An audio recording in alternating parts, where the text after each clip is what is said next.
Good afternoon and evening, and if we've got some early risers in the US, I guess morning. I'm really pleased to be chairing this session where we will hear we'll hear 5 presentations delivered at lightning speed, highlighting abstracts of distinction that focus on delivering innovations to people living with viral hepatitis. The first presentation will be from Evan Cunningham. Evan can't be with us this evening, but we have his pre-recorded presentation.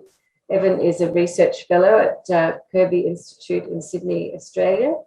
His research is focused on addressing gaps in HCV care to progress towards HCV elimination globally. If we can have the recording now. Thank you. Hi, my name is Evan Cunningham. I'm going to take you through our systematic review and meta-analysis that looked at interventions to enhance testing and linkage to treatment for hepatitis C infection in people who inject drugs. I have nothing to disclose. Quickly, despite the goals set by the WHO to eliminate hepatitis C as a public health threat globally, hepatitis C testing and treatment still remains low. We did a previous systematic review which looked at all populations. However, people who inject drugs are a unique population in that they have unique barriers to hepatitis C care, which often stem from stigma and discrimination, feelings of not deserving treatment, dissatisfaction with provider interactions, and complex social and practical complications. So we aimed to evaluate the impact of interventions to improve hepatitis C antibody testing, RNA testing, linkage to hepatitis C care, and hepatitis C DAA treatment initiation among people with recent injecting drug use. So we performed literature searches in bibliographic databases up until July 2020, including combinations of search terms relating to our 4 outcomes of interest. All studies needed to have a comparator, and all authors of all included studies were contacted for additional data. This analysis obviously was restricted to only people who inject drugs, and interventions were categorized according to the primary intervention type, and the effect of the intervention was pooled through meta-analyses. So the literature search resulted in around 34,000 records, which were included. 142 of these ended up being included in the primary analysis. This sub-analysis included 45 eligible studies among people who inject drugs specifically. So among these, 21 of them looked at hepatitis C antibody testing, 5 looked at hepatitis C RNA testing, 17 looked at linkage to hepatitis C care, and 20 looked at hepatitis C treatment initiation. So the interventions that fell out as being significantly associated with an improvement in hepatitis C care were those that aimed to address barriers to care at different levels for people who inject drugs. So those are the patient level, provider level, and systems level. The systems level being those interventions which make it easier for patients to progress through treatment. So they decomplicate the healthcare system. So those interventions that addressed patient-level barriers included patient education, which was effective at improving antibody testing in 5 studies. So you can see the number of studies represented in the circle at the top right of each cell, and patient navigation, which is essentially providing support to the patient to navigate the healthcare system and attend appointments. And that was effective at improving linkage to care. So you can also see in the gray that there were a few studies which looked at these interventions at different outcomes, and that they weren't significantly associated with an improvement. However, these are generally relatively few studies, so more research is required. So there was really only one intervention which was effective and had sufficient evidence to be pooled, looking at provider-level barriers, and that was provider care coordination. So similar to patient care coordination, what this does is it assists the provider in providing care, and that might be through arranging appointments and being provided assistance in managing referrals. And that was effective at improving antibody testing, and individual studies demonstrated an improvement in both RNA testing and linkage to care. Obviously, more evidence is still needed for these outcomes, though. And finally, there's those barriers at the systems level. And so interventions which sought to address these included point-of-care antibody testing, which simplifies testing, obviously. And this was effective at improving linkage to care. And single studies demonstrated an improvement in improving antibody testing uptake and treatment initiation. Dried blood spot testing demonstrated a positive impact on the uptake of antibody testing. And then integrated care demonstrated an impact on improving linkage to care and treatment initiation in 2 studies each.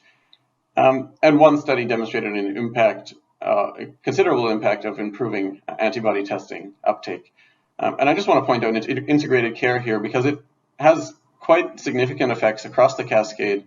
However, we do still need a little bit more research into this area, given the low number of studies. So this review demonstrated a range of interventions to improve hepatitis C care for people who inject drugs.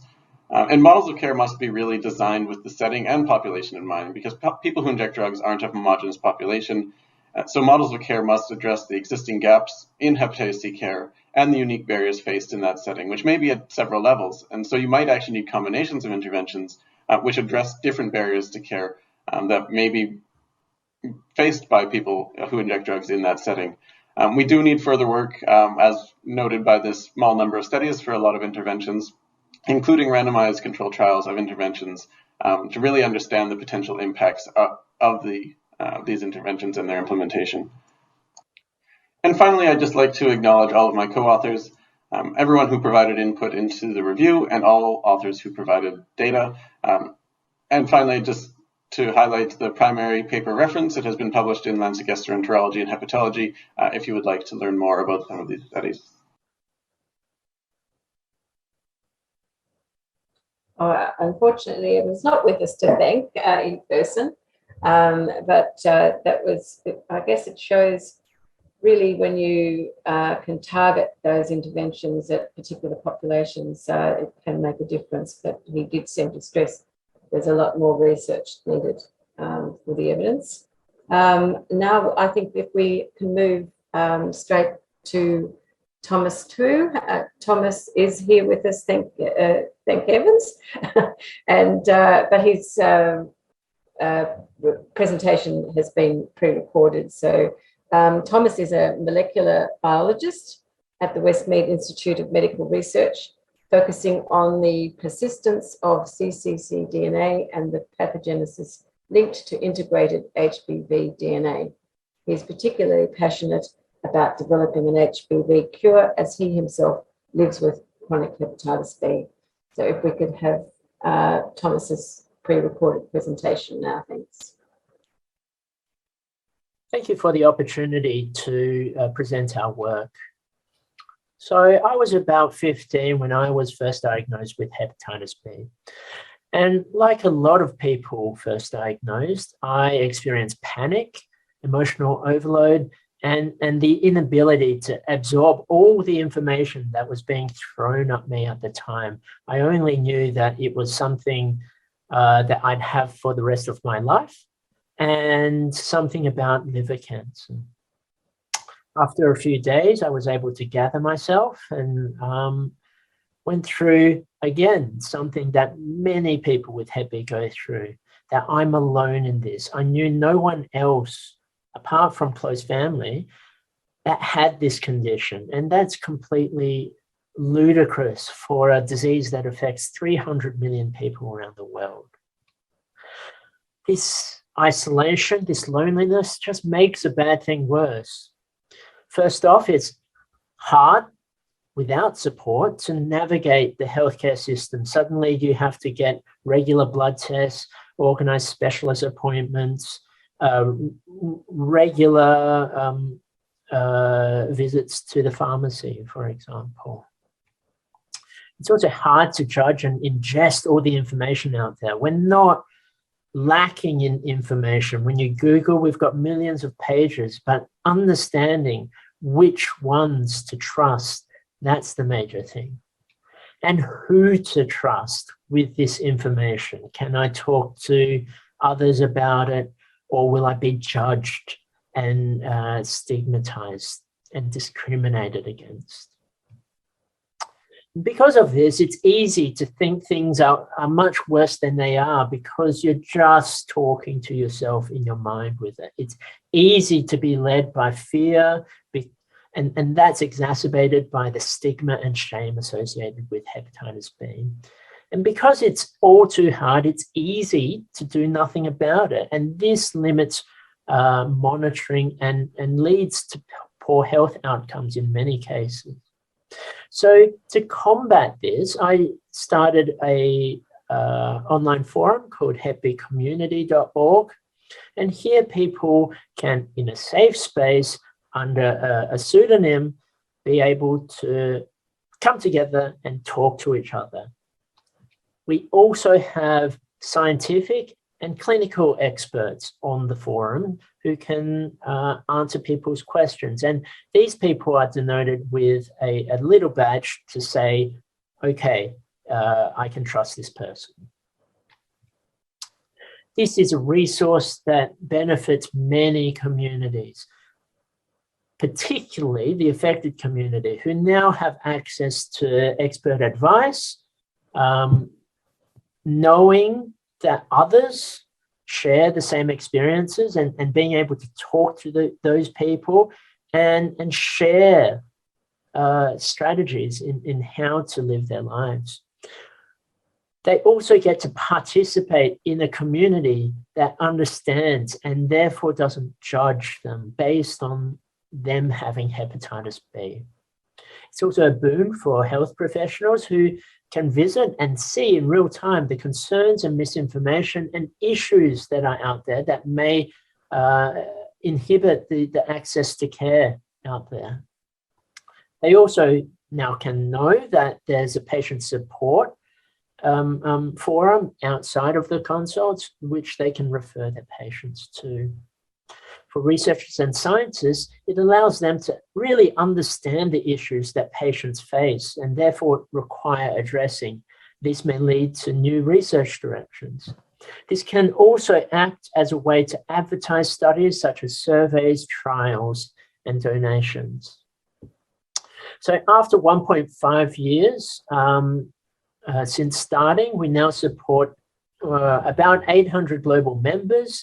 We have a huge number of posts and page views, and we have on-demand conversations with these experts that patients can access, not requiring 6 months for a consult, for example. We're also currently running a research showcase that offers prizes for both researchers and affected communities. So I would encourage everyone here to get involved with that. We're currently in the process of building awareness and growing the community, and hopefully offering multiple language support to really help all the people out there with hepatitis B. So thank you, and happy to take any questions. We do have some allocated time at the end of the lightning presentations, where I think we could perhaps come together more as a panel, and we can put some individual questions there, and I guess even ask each other questions. So I think we'll save the questions till the end, and if Yu Zhang is ready for her presentation, I'd like to introduce Yu Zhang, who is a PhD student on the Surveillance and Evaluation Research Program at the Kirby Institute. Before going to Australia, she was a project coordinator of the University of North Carolina China project, where she participated in many HIV-related projects. So if we could have Yu Zhang's presentation, that would be great. Thank you.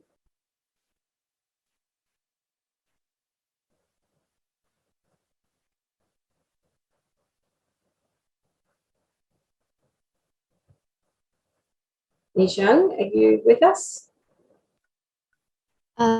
Yes. There you go. I have recorded slides. Sorry, I have recorded slides. Okay. Should I play that slides? Okay, just 1 minute.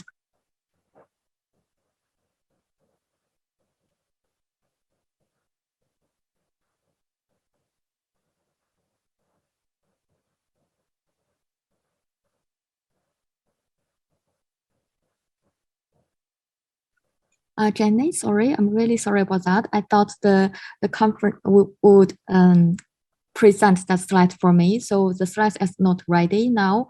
Could I present later? Like are you able to share your screen with us? I able to share the screen, but the slides is not ready. Like I need to find them from okay. the gate. Yeah, sorry. All right. Well, we do have we've got Capucine with us. Are you there, Capucine?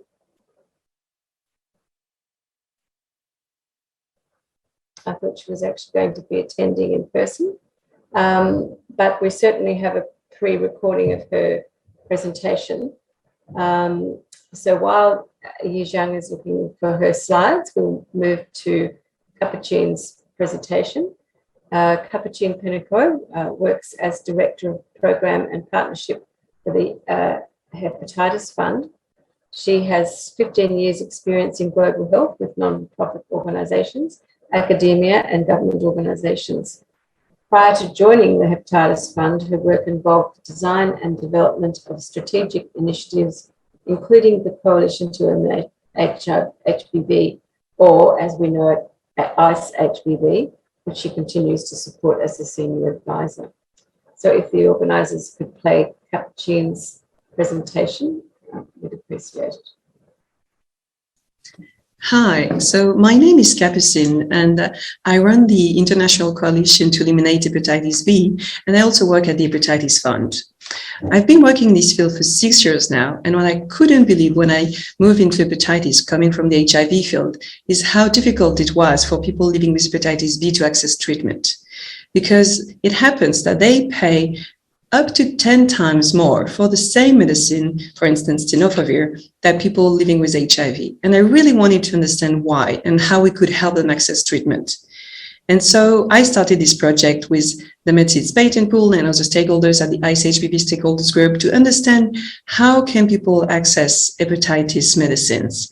And that's why today I'm with my colleague Mila Maestat, and we're going to discuss the best strategy to access hepatitis medicines. Hi, Mila.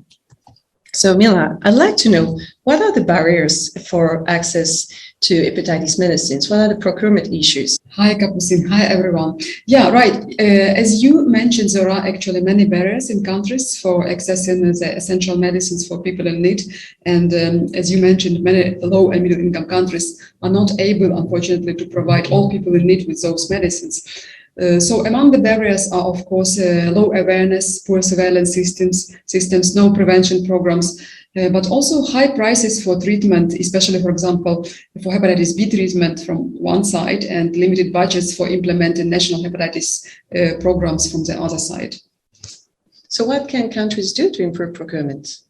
Yeah, I think it's essential that countries start planning procurement in advance, and for that, and in order to choose the best procurement strategy, they have to possess some strategic information. Like, for example, first of all, they need to know if a medicine is patented or not. So what are the best scenario for that? What is the impact of a medicine being patented or not? Is that the best option? Yeah, like, of course, the best scenario is if there is no patent, or patent expired, or patent was revoked, or patent was withdrawn, like, for example, in case of the Platasphere. In that case, countries can just buy medicines from generic manufacturers. Of course, it is important to remember about and to ensure the quality of medicines. And the best way to ensure that is to procure WHO pre-qualified medicines or medicines approved by FDA or other stringent regulatory authorities. And usually NPP licensees produce medicines which are pre-qualified by WHO or FDA approved. Okay, but what do we do if the medicine is already patented? Yeah, if the medicine is patented, that's another story. And in that case, I think the next necessary step is to check whether a medicine there is a voluntary license for that medicine or not. Very often, people in charge of procurement in countries, they know that information because they are in touch with their patent country offices. Very often they contact directly Medicines Patent Pool to check that.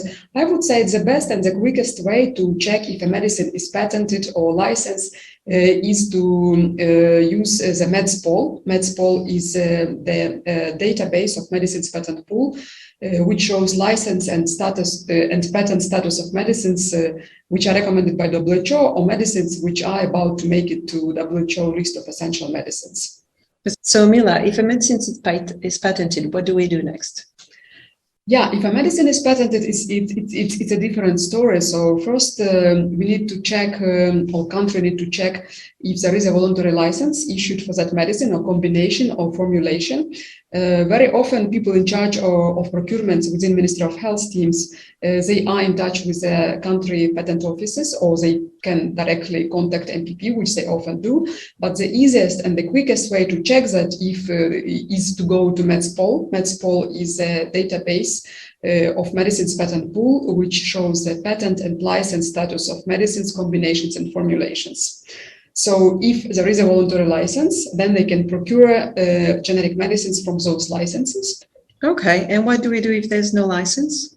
Yeah, if there is no license, that's a different and I would say more complicated story. So, and in that case, countries may opt for different access strategies. For example, some countries issue a compulsory or government use license, which enables them to procure medicines from generic manufacturers without consent of patent holders, originators. Many countries opt for direct price negotiations.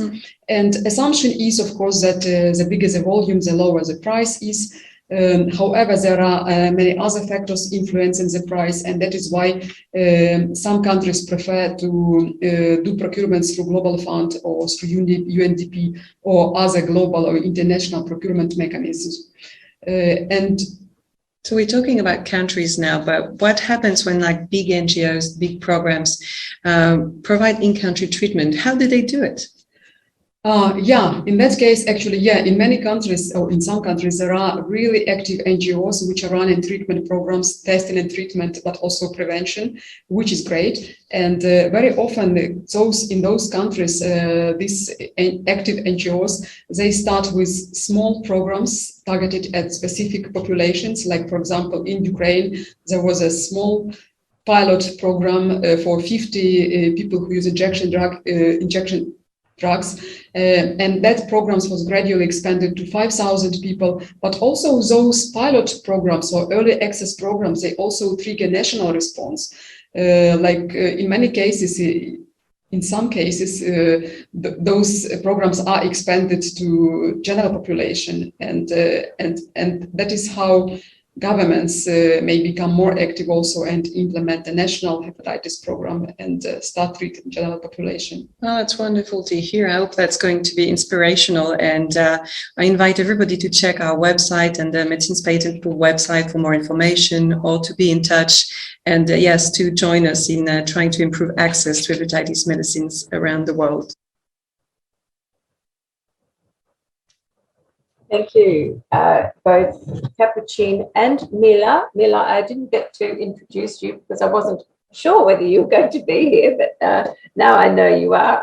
I had introduced Capucine before she arrived, and I did point to her 15 years of experience in global health, and I see you also have 15 years of policy and advocacy experience in HIV, AIDS, and biohepatitis. How lucky are we? So just for everyone, Mila is with the Medicines Patent Pool, which you probably gathered from the presentation. We will have a Q&A session and panel at the end of this so we can address questions. And Zaidul is going to present next. And just to introduce Zaidul, Islam works as the Director of Treatment, Procurement and Supply Management at the Alliance of Public Health in Ukraine. His mission is to ensure high-level technical guidance, strategic and program implementation, support to his team and the organisation. Under his leadership, he has overseen scale-up in ART, STI and medication-assisted treatment and has introduced Hep C DAA treatment. He has worked with USAID, the Clinton Foundation, and Médecins Sans Frontières in Africa, Southeast Asia, and Europe, Eastern Europe. And his CV goes much further than that, as does everyone here. But I welcome Zaidul. Thank you. Thank you, Jennifer. Thank you for the introduction. So I'll share my slide and then we'll go on with the presentation. So here it is. So yeah, thank you so much for introduction. So I will be actually presenting today Alliance experience on implementing hepatitis C treatment program, especially focused on communities. So we actually designed the program as a community-based Hep C treatment program. I think in the previous presentation, Mila mentioned about 50 patients initiation. That was us who actually initiated that 50 patients in the negotiation with the pharmaceutical company in very early in 2015 when the DAA came out. So I don't know if my slide is full or I should do, maybe this is better, right? Hello, everyone. Yeah. My name is Alex. I work with the last. Oh, good. Go ahead, Zahidul. Yeah, sorry about this because I was trying to, this happens. Yeah. So I think in the Ukrainian context, as you know, Ukraine is highly burdened with HIV, tuberculosis, and hepatitis, including the drug problem. So overall, I think we have around 250,000 people with HIV and more than 350,000 people injecting drugs. And looking at HCV prevalence, it is in general population, according to our IBBS survey, around 5% of the general population are with HCV. But that number, when you look at, especially in the PWDs, it is almost 70% of the people who are with HCV positive. So traditionally, I think the problem we have is about, in terms of barriers, I think, which also Mila mentioned about, lack of awareness. And for Ukrainian context, we do not have actually nationwide screening program for hepatitis. And also the diagnostics, once screening is happened, diagnostic is extremely expensive still within the Ukrainian context. And when you're talking about people injecting drugs, they do not have enough resources to actually pay these out-of-pocket expenses in order to, continue treatment. And even though treatment at the moment is available in the government facilities, and the treatment is, you can access the treatment into, not in all the healthcare facilities, not in the primary healthcare level, but in a specialized care. And in addition, stigma and discrimination is still a challenge. And for us, I think since 24th of February, the entire context has changed in terms of how patients are accessing treatment. Because we have, as you know, more than 8 million people displaced internally. 7 million are being refugee in neighboring countries. Though some of the people are coming back, but I think we have almost 8 to 10 million people who are accessing different kind of services in a mobile, they are mobile, so they're moving around and providing services to these patients in a condition as it is. I think it is extremely difficult. And so Alliance, as I think Mila mentioned earlier, that about very early, we started in 2015 with a very small pilot project. And so from 2015 till 2019, treatment was about, we had, in this 5 years period, almost 18,000 people were put on treatment on hepatitis. So that is combined national program as well as Alliance program. So you can see on the table, I think the chart, the blue bar is the people injecting drugs. So even though we had number of patients, general population is 18,000, I think access for PWD was still very low. And that is continued in 2020 and 2021. So there was treatment available in the country, but still in terms of proportion, PWD had lesser access. And in the previous slide, you saw that, the concentration of epidemics was within the PWD, but in terms of access to treatment, there was actually less access. They had the less access. But within Alliance program, we were able to provide until now 7,500 patients with the hepatitis C DAA treatment. One thing also we noticed within the PWD actually that there is also risk of certain reinfection of patients who actually gone through treatment already. So according to our operational research, there was 3% of people who actually went through treatment had risk of reinfection. So Alliance approach is unique, as I mentioned earlier, as a community-based treatment model. So what we do, we have like partnership with the Public Health Center, which is the Ministry of Health implementation agency, and Alliance in the national level. So in 2019, we had sort of a strategic partnership with the government to understand how to support the Hep C implementation treatment program. So government provides the treatment itself, DAA, starting in 2021. And Alliance provide all other supports, sort of continuum of care supports that includes diagnostics, social support, counseling, and also sort of educational program. We have like within the period of treatment, 12 weeks to 24 weeks, I think we had like 3 to 4 sessions of educational counseling in order to avoid further reinfections when they completed the treatment. So our approach is like NGOs who work together with the healthcare facilities as a multidisciplinary team and provide this support until patient is completed treatment and followed up.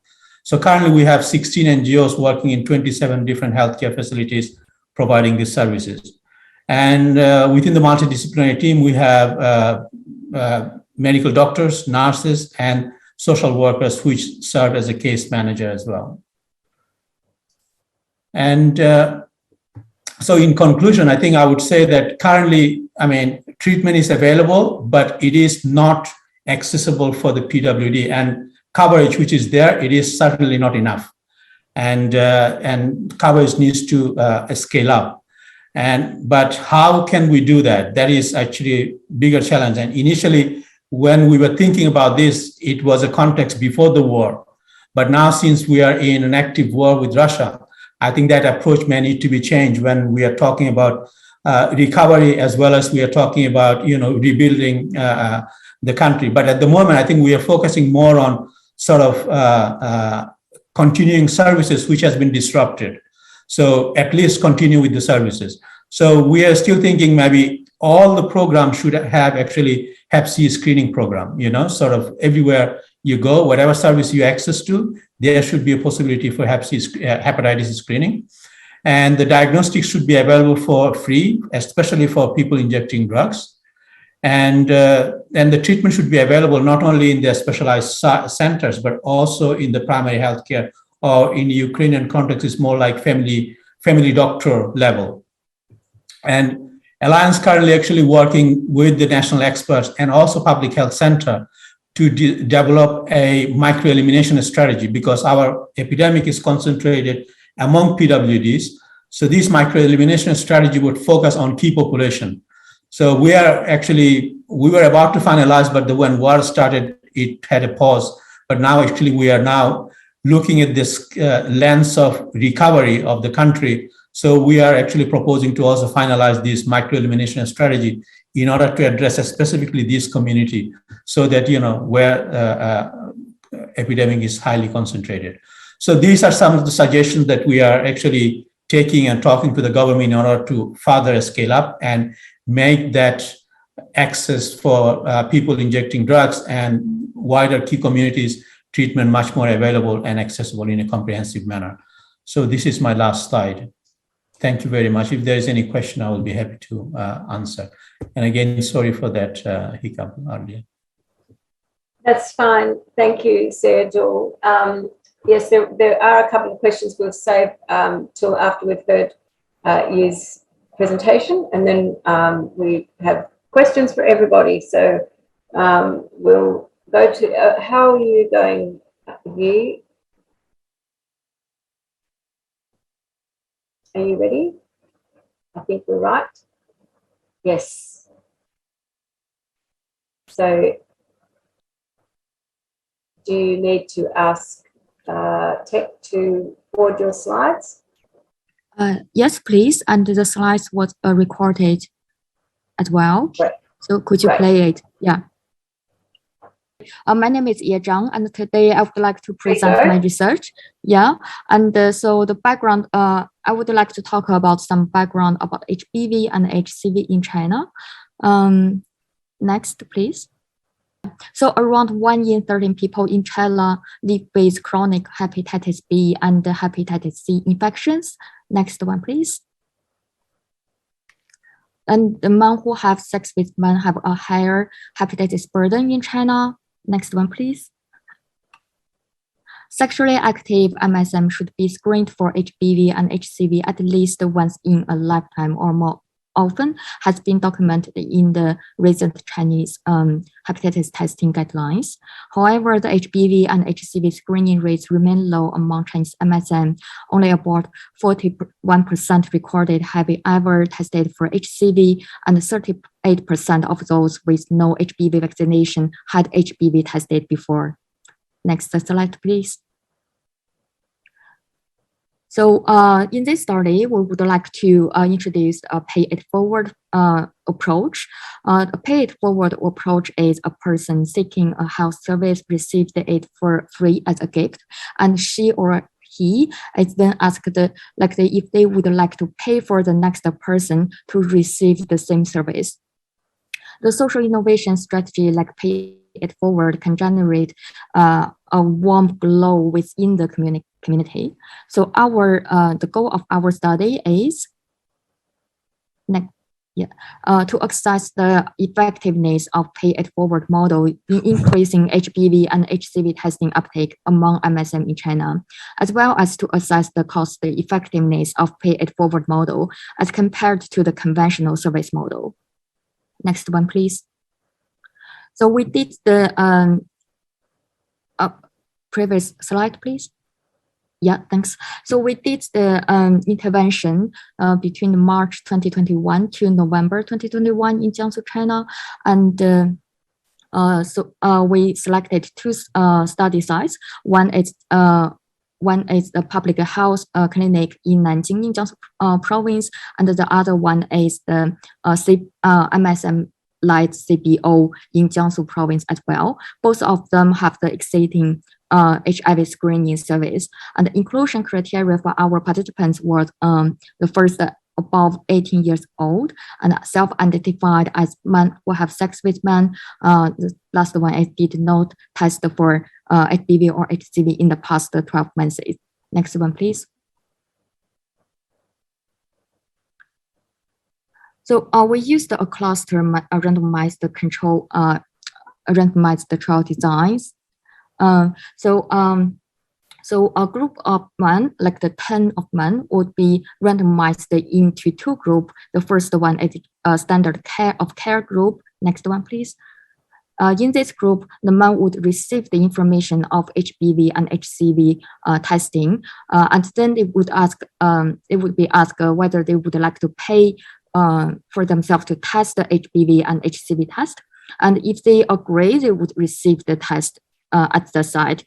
For the pay-it-forward group, the man would receive the information as well, but then they would ask, if they would like to, sorry, I didn't finish.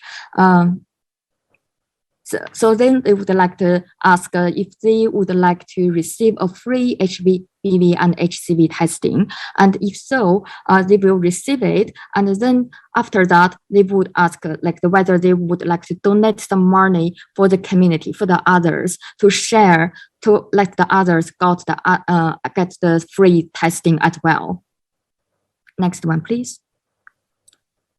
Thanks. So the funding shows actually the pay-it-forward approach actually is very effective.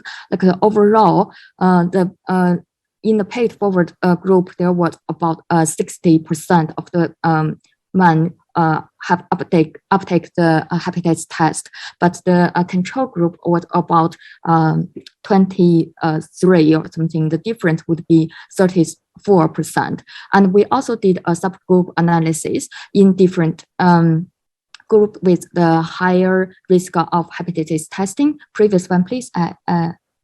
Please don't change the slides. Could you back to the last slides? the last one. Thanks very much. Sorry for the trouble. And so the first group is men recruited through the CBOs, and the second was the men above the 30 years old, and the third group was men ever involved in any risk behaviors, sexual risk behaviors. The last one is the men who ever used any drugs. Next one. And we can see like the one used the drugs actually have the higher proportion difference.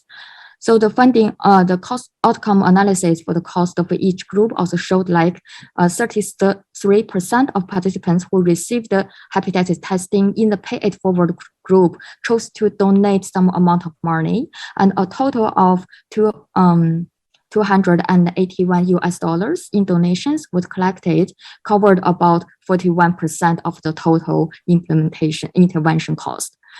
And the conclusion of the study showed that pay it forward model dramatically improved HBV and HCV testing uptake among Chinese MSM compared to the standard of care.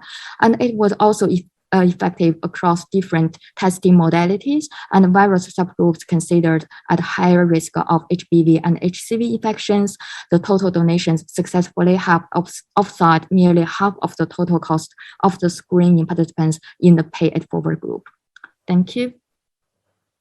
And I would like to acknowledge my co-authors and the Rainbow Group partners, volunteers, Jiangsu CDC researchers, and all of the participants. Thanks very much. My presentation is the end. Thank you. Thanks very much, Lee, and thanks for getting that up. It's truly innovative. That I really like that idea of paying it forward, and I guess it's because it's peer-to-peer, so they're working in their own community. There's a sort of anonymity about it, so yeah, I like that.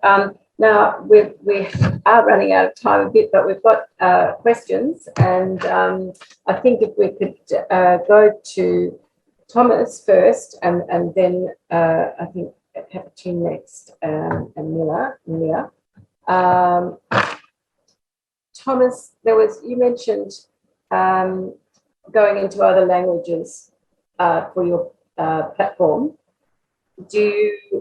Will that mean that you'll connect with other countries, or will you have sort of multiple language available on the same site? So the good thing about this particular forum software is that there are sort of plugins for Google Translate. So that allows it to be quite easily incorporated into what everyone's talking about now, and just pressing a button and it shows up in a different language. What we're also wary about is the different cultures, of course, across the world. And so for that, we'll require moderators in those particular cultures to be there and contributing and being able to sort of guide the conversation in a more culturally appropriate way. And so that will, over time, we feel, build as people from different cultures do end up congregating there.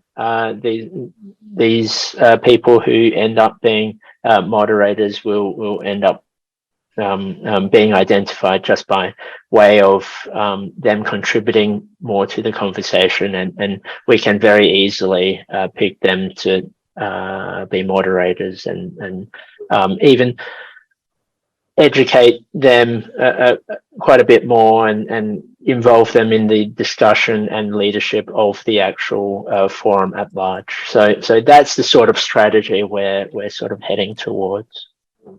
Sounds great. Now, I think there are a couple of questions relating to the patents. One was, if an NGO wants to procure a significant amount of medicines, do you have any specific advice to them that is different from government, or is it basically the same process? That was one question.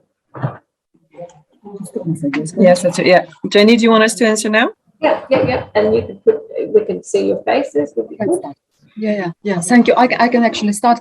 So yeah, if an NGO wants to procure a significant amount of medicines which are patented, first of all, it's worth checking if that medicine is licensed or not. And in most cases, I would say that most of low and middle income countries, they have licenses from Medicines Patent Pool for hepatitis C medicines, or if it's tenofovir, for example, it's off patent like TDF now, so everybody can get generic.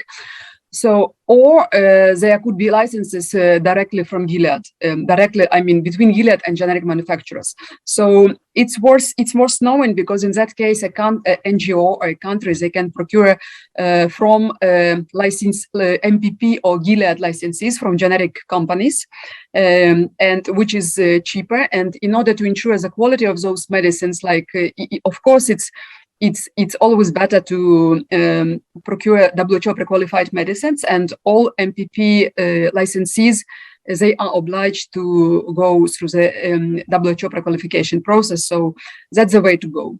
And of course, for example, in many countries, even if they have access to generic medicines, the prices are still high. For example, if a country is low-income country, so the government or NGO, they could still negotiate the price lower in the process of tender. And I'm sure Zahed is well aware how to do that, because he did it many times. And that's why actually the International HIV Alliance in Ukraine program, or now APH program, expanded so much because of all those skills to negotiate prices. So it's a combination of different skills, but first of all, it's important to know if that patented medicine is licensed or not. And in most cases, they are licensed. Even GP is now licensed. So that's my answer. There was also in relation to that as well, there were a couple of questions around, I guess, the over-the-counter sales that don't go through certain channels. How do you know they're genuine?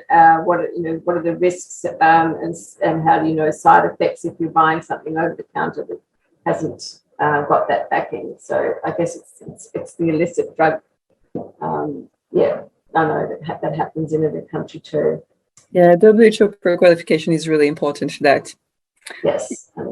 Yeah, it could be either WHO pre-qualification or FDA approval, but most of generic medicines, they go through pre-qualification process. So, yeah. And so is that clear on the labeling and that sort of thing? I suppose we're just talking about counterfeits, and it's a risk everyone takes if they don't buy things through the right channels.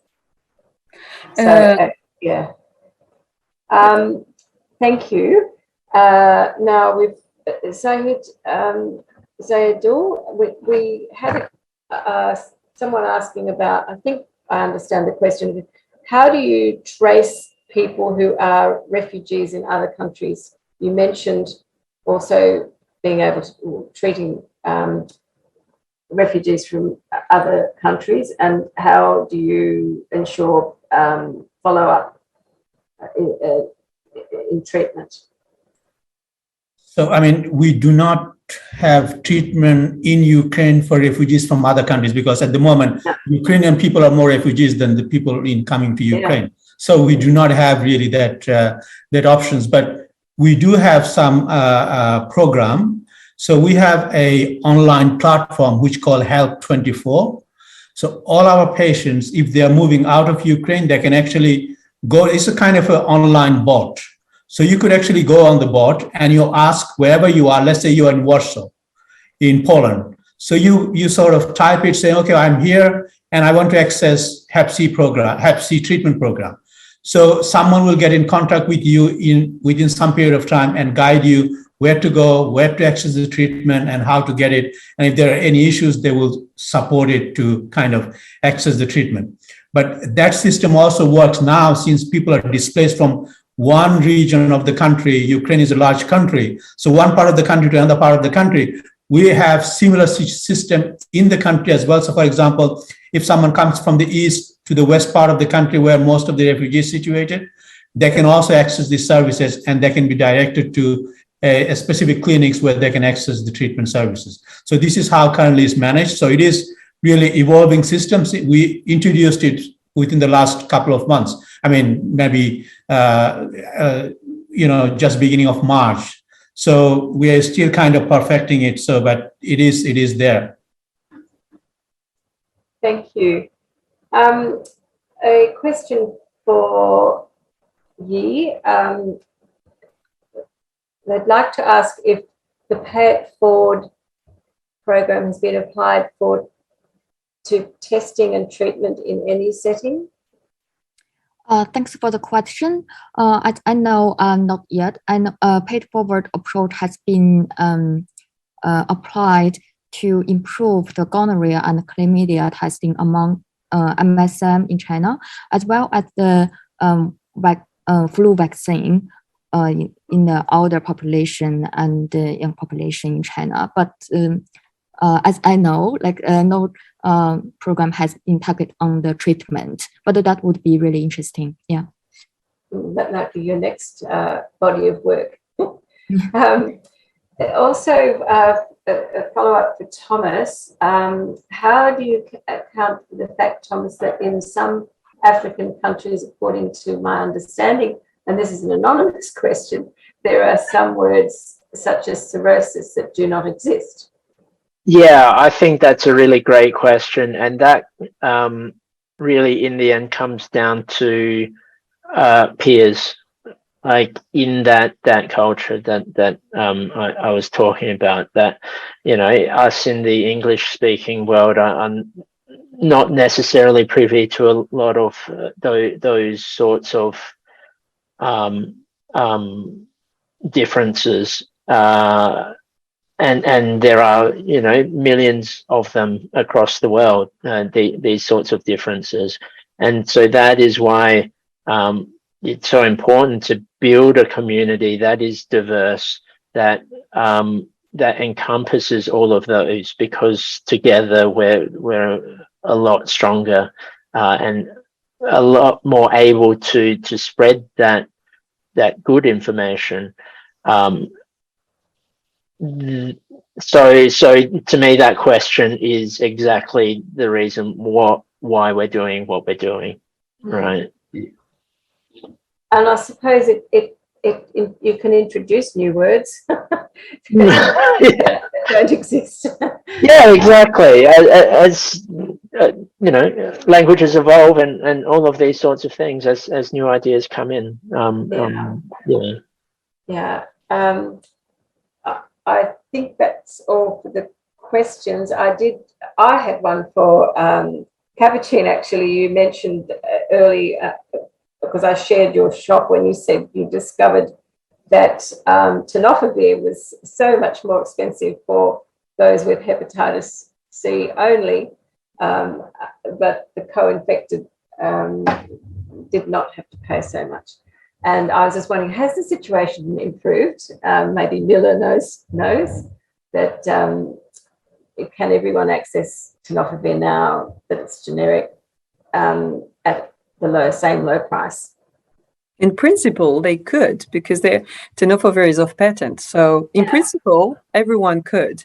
But there's many different, access hurdles. And I think I could refer to Homi's presentation earlier, which is really great and everyone should look at. And it's still not even. And even in high-income countries, some people struggle to access tenofovir. And I think in the US, it can go up to 300 a month or something like that, which is huge. It's not necessary. So I think there's still a lot of work to be done. And we actually were just discussing offline with Mila that there needs to be some focused work with each country to negotiate and to develop some good access systems. And there need to be some capacity building to support countries to have the best access strategies. Yeah. Yes. Do you think governments are doing enough in this? I mean, that's a very general, because some governments are doing great work and others aren't, but it's a lot does come back to the responsibility of governments. And I guess as advocates, are we doing enough to convince governments or to be clear on what they need to do? I think And there's a knowledge gap, and that's why we're trying to mitigate actually by this presentation and by sharing our experience. First, in hepatitis, and particularly hepatitis B, there's a knowledge gap compared to other fields that I've been working with regarding that. But the tools are really in place, and that's really what we wanted to share. And you're right. I think we should advocate, locally, nationally, also, but globally, we can provide assistance to, local advocates and ministries of health and different health programs to help them negotiate and to help them define the best strategies for them. But you're right. I think on the ground, everyone needs to be advocating towards their own governments, for instance. We work closely with Vietnam and HepLink at the Hepatitis Fund, for instance, and it's there is a lot of in-country markups and a lot of costs that could be reduced for just by changing a little bit the procurement systems, because for the Hep C drugs, half of the price is actually in-country markup. So there is a lot that can be done to reduce them. But I think Mila has a few points to make too. Yeah, I just wanted to add very quickly that another problem with the tenofovir, with the price for tenofovir actually is that, yes, like as Capucine mentioned and as you mentioned, so it should be available, like generic should be available everywhere. But the problem is that in many countries, low and middle income countries, hepatitis B component is not even part of the national hepatitis strategy. And that means that there is no even funding line for funding hepatitis B treatment. And that's why patients with hepatitis B in most cases have to buy that treatment out of pocket. And out of pocket, the price is very different because it's not the same price as for tenofovir for HIV procurements, which are done by the state or by NGOs. So, and that's really a problem. And that's why advocates like policymakers should be lobbying towards including hepatitis B prevention and treatment, not just prevention, into the national hepatitis program, and fund those programs, like fund those lines, like hepatitis C, B, and others which are relevant for the country. So that's really important. So that gap needs to be filled in. I totally agree. And I guess representing Asia Pacific with the biggest incidence of hepatitis B, we really feel left out so often, and so much more work needs to be done. A couple more questions. Wonderful presentation. I'd like to ask if the pay it forward, no, we've done that one. This disparity between monoinfection versus co-infection extends, it's probably more a comment, extends to TAF in the UK, where it is available for the latter, but not for the former. Gosh, in the UK even. So there you go. So they're both with statements that I can see. I can't see any more questions. So unless any of the presenters have questions, I think we've done quite well. Great presentations all, and I can thank you very much for all your efforts, and wish you a good evening. Thank you. Thank you. Thank you all. Thank you very much, Jenny. Bye-bye. Bye. Thank you. Bye. Bye, Mila. Bye, Zahed. Nice to see you. Yeah, me too.